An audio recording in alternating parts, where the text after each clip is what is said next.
విజయవాడలో శాతవాహన కాలేజీని పునఃప్రారంభించాలి అని కళాశాల పరిరక్షణ సమితి ఆధ్వర్యంలో ఆందోళన చేపట్టారు.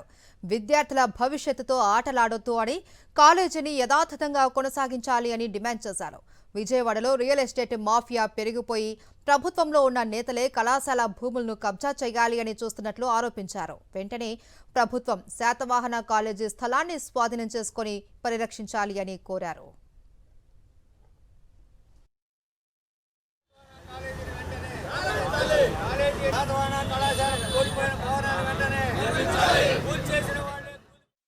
శాతవాహన కళాశాలని తిరిగి పునఃప్రారంభించి తరగతులు అడ్మిషన్లు నిర్వహించాలని డిమాండ్ చేస్తూ కళాశాల పరిరక్షణ కమిటీ ఆధ్వర్యంలో ఈరోజు కళాశాల ముందు నిరసన వ్యక్తం చేస్తా ఉన్నాం. ప్రభుత్వం జూన్ 6వ తారీఖున బోయపాటి వాళ్ళు కళాశాల భవనాల్ని కూల్చేస్తే ఇప్పటి వరకు దీనిపైన ప్రభుత్వం ఏమాత్రమూ జోక్యం చేసుకోలేదు. విద్యా సంవత్సరం ప్రారంభమైంది. ఆన్లైన్ ఆఫ్లైన్లో ఉన్నత విద్యా మండలి వాళ్ళు డిగ్రీ అడ్మిషన్లు ప్రారంభించారు. మేజర్ సబ్జెక్ట్ నుంచి సింగిల్ సబ్జెక్ట్లోకి మార్చుకోవాలని ఉన్నత విద్యాశాఖ ఇప్పటికే సర్క్యులర్ ఇచ్చింది. కానీ కళాశాల ప్రిన్సిపాల్ ఇప్పటివరకు స్పందించలేదు.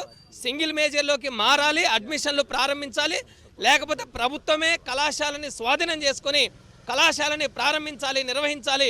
విద్యార్థులు ఎంతోమంది విద్యార్థులు చదివిన ఈ కళాశాల ఘనమైన చరిత్ర కలిగిన కళాశాలని కోట్లాది రూపాయలు విలువైన కళాశాల స్థలాన్ని ఆక్రమించుకోవడం కోసం ఈరోజు కబ్జా కోరలు దాచి బోయపాటి వాళ్ళ స్వాధీనం చేసుకుంటే ప్రభుత్వం ఏమాత్రం స్పందించడం లేదు. ఈ రాష్ట్ర ముఖ్యమంత్రి విద్యాశాఖ మంత్రి నారా లోకేష్ తక్షణమే స్పందించాలి.